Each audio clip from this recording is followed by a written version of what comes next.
Water అని ఇంకోటి అంటే ఇగో ఈ మొత్తం లోతున్నారా, ఈ మొత్తం లోతు.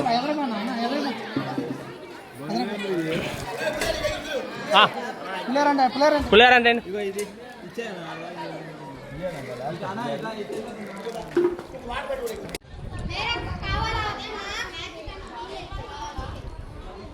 వాళ్ళు అక్కడ ఇచ్చారమ్మా పంచమని, మేము పని చేస్తున్నాం. మా ఇందాక పంచినవి అయిపోయినాయి. అది మళ్ళీ వస్తాం మేము.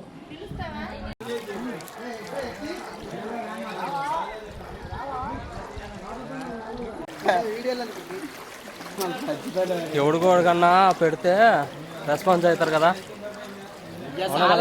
మనం తెచ్చిన మూలం కదా.